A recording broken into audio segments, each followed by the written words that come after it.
hard to face up to. It's so unbelievable that I need to put it on the table for you so that you can consider whether or not this might be a possibility. The plans that I've been describing are definitely a possibility because he heard them with his own ears in this meeting. Everything I've described up until now, up to and including a major outbreak of hostilities after the limited war. So the sequence is as follows. The planned sequence is as follows. Israel attacks Iran, then there's a ceasefire, then during which time there is heavy governmental military controls over populations in all Western countries. Then China is attacked by a biological weapon. It's a flu-like disease that spreads like wildfire. This goes all over the world, and then they have a major Third World War. And then, by this time, 50% of the population will be destroyed.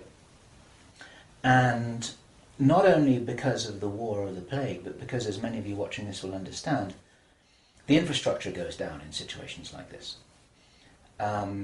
There's no food in the supermarkets, there's no gas in the pumps, the telecommunication goes down, there may not even be water coming out of the taps.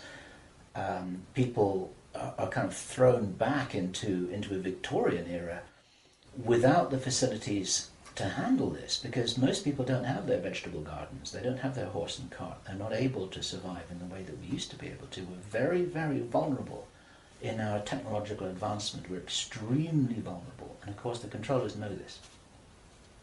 At this stage, our source was speculating about why are they in a hurry? Why do they want to do this?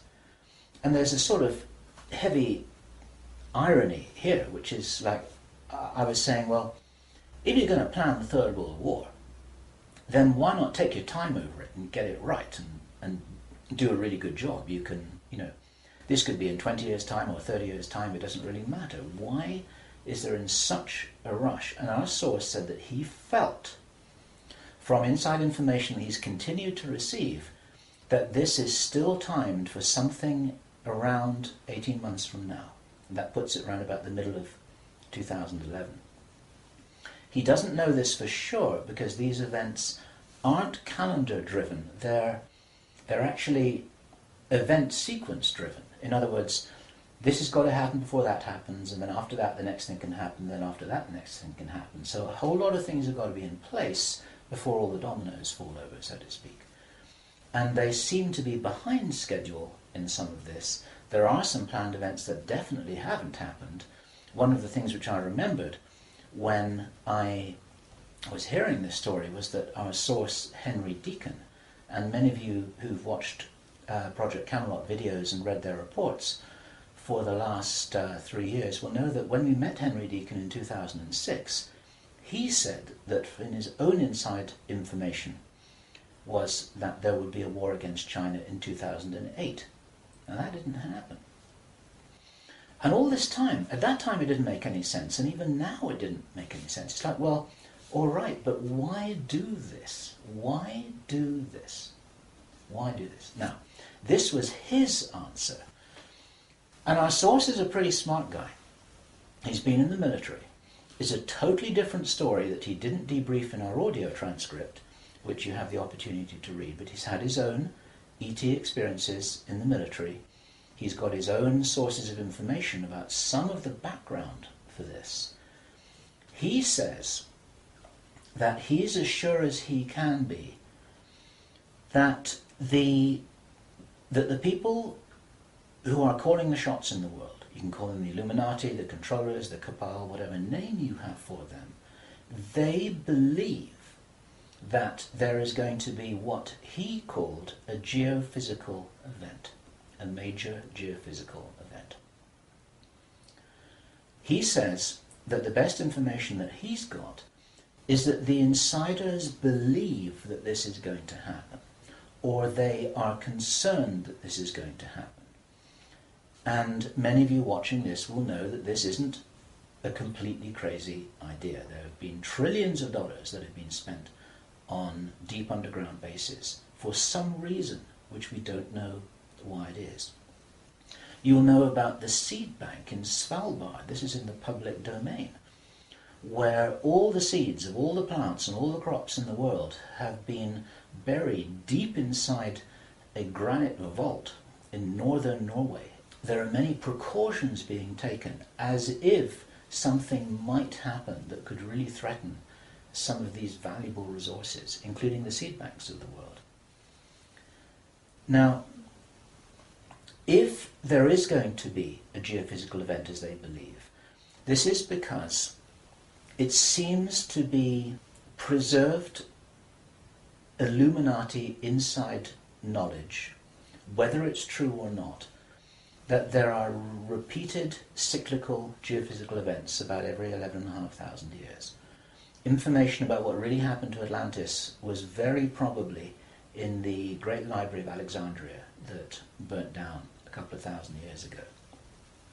There are persistent rumours that much of that information has been retrieved and it's in the Vatican Library. This is information which is not in the public domain and which the insiders may have access to. Whether it's accurate or not, the important thing is to realise that they probably believe that this will happen and they're making their precautions.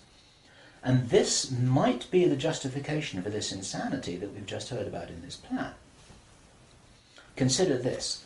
He said, if there's going to be a major geophysical event, something like a pulp shift, maybe it's Planet X, maybe it's some kind of energetic phenomenon that the solar system is going to be moving into, that's going to somehow destabilize the Earth or the Earth's crust in some way. We don't know.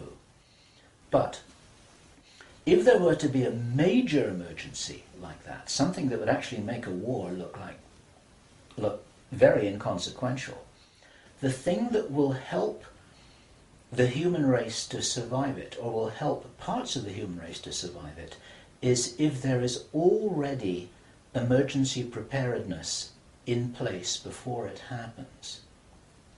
In other words, if you knew that there was an emergency coming, if you knew, for instance, that there's a hurricane coming in to hit your city, then you put all the emergency preparedness in place beforehand. You have the troops ready, you have the infrastructure ready, you have the military ready, you have everything that you need ready to handle this situation so you can respond and react and recover in the best possible way. Our source suggests that the reason for this whole Third World War scenario is that then the Western governments, with the Chinese out of the way, will be in a state of such totalitarian control of their own population that they will be best equipped to recover and rebuild the new world after a cataclysm. And he thinks that this is what's happening. And I have to tell you that this terrible logic makes sense to me, that they would think that way. I'm not for a moment agreeing that this will happen. I think this is wild, crazy stuff, but if they believe that it's going to happen, then this could be their justification for this kind of plan that we've heard about is really being discussed. And this now is my own speculation right now, which also makes sense to me, and I invite your comments and your thoughts about this. We need to work together to figure out what's happening here. It's called the Anglo-Saxon mission. What that told me was that the reason for the name is because this is a white racist agenda for the inheriting of the new earth. It's a plan that Hitler would be proud of. If they think that a new earth needs to be rebuilt, a new world, think of that little phrase there, if a new world needs to be rebuilt after a cataclysm, they want the Anglo-Saxons to be doing it. They don't want the Chinese to be doing it. They get the Chinese out of the way first, and then the Anglo-Saxons will inherit this new world with the other nations, the Asian nations, the African nations, the South American nations. Presumably, it is assumed that they won't have the resources to be able to handle the situation in any kind of a way that gives them the strength